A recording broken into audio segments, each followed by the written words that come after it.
Hello, this is Mark Satterfield, and welcome to the Velvet Rope Podcast. Tonight's chapter, Selling Billion-Dollar Dreams, How Eric Roth Made Yachts the Ultimate Status Symbol. Today we're stepping off solid ground and into the world of luxury yachting, where the only things bigger than the price tags are the egos of those buying. At the center of it all is Eric Roth, founder of International Yacht Collection. But Roth isn't just a broker. He's a power player, a gatekeeper to the floating palaces that only the world's wealthiest can afford. His secret? He didn't just sell yachts. He sold a vision of untouchable luxury.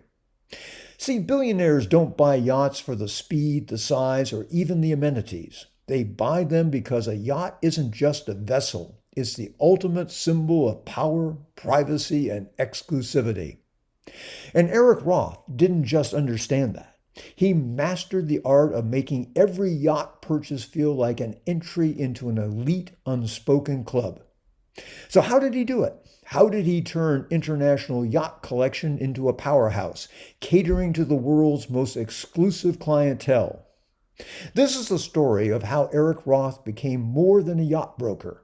He became a storyteller, a status architect, and the man who made billionaires dream bigger.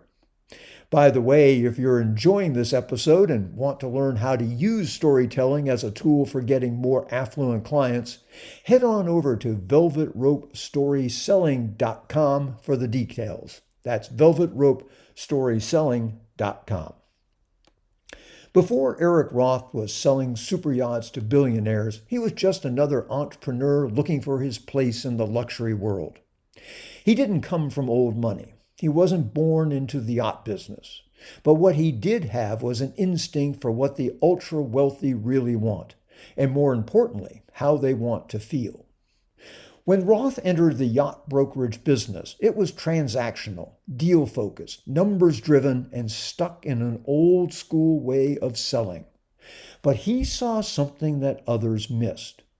The ultra-wealthy don't just buy.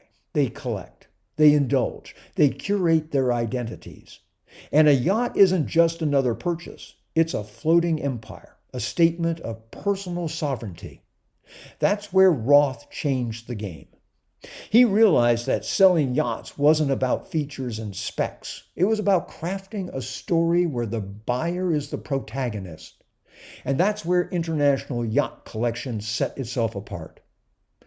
Most brokers will tell you about the horsepower, the hull design, the custom interiors.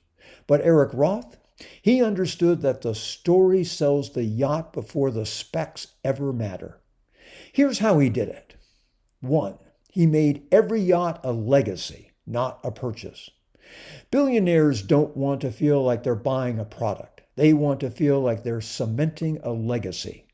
So Roth turned every yacht into a narrative of status and power. Instead of saying this yacht has a state-of-the-art stabilization system, he'd say, this is the kind of yacht that billionaires anchor in Monaco while making the deals that shape global markets. He sold the lifestyle, the feeling of commanding the ocean, of being seen but never reachable. Every yacht became a story waiting to be lived. 2. He sold privacy as the ultimate luxury. For the ultra-wealthy, privacy is the real currency. Roth knew that a yacht isn't just an indulgence. It's the only place on earth where the elite can disappear on their own terms. He leaned into this, crafting narratives around the idea of owning a yacht that means controlling your own world. His marketing didn't just show off the yachts. It showed off the barriers they created between the owner and the rest of society. He wasn't just selling a yacht. He was selling untouchability. 3. He embedded himself in the yacht lifestyle. Eric Roth didn't just sell yachts. He lived the world of his clients.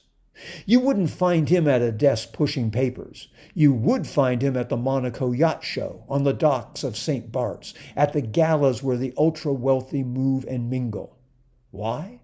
Because you can't sell to billionaires if you're not a part of their ecosystem.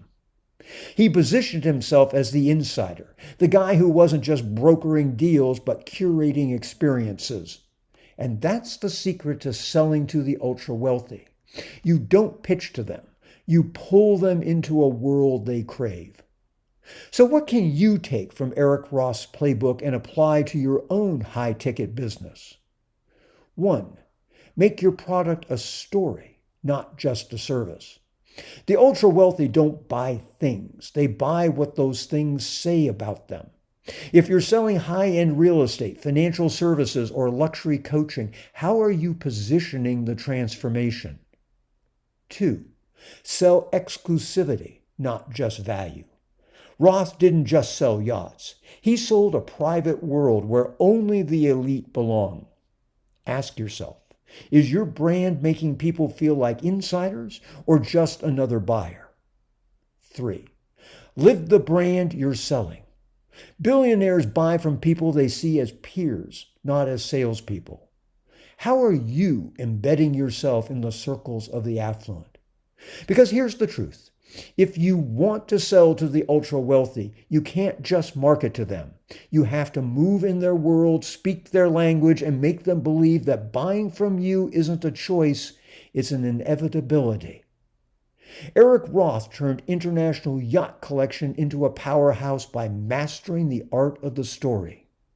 He made yachts more than purchases. He made them symbols of dominance, privacy, and legacy. And that's your takeaway today. If you want to attract affluent clients, you have to stop selling products and start selling status, transformation, and identity. Because the wealthy don't just want luxury. They want to feel like they belong to a world others can't access. That's how you stop competing and start commanding. Thanks for listening to this chapter of the Velvet Rope Podcast. If you're enjoying these stories and want to get better at using stories to attract more affluent clients, I can certainly help you. I teach individuals and sales teams how to sell with stories just like you heard here. Head on over to velvetropestoryselling.com to learn more. That's velvetropestoryselling.com. Thanks again for listening. This is Mark Satterfield. I'll be back with you soon with another chapter in the Velvet Rope Playbook. Bye for now.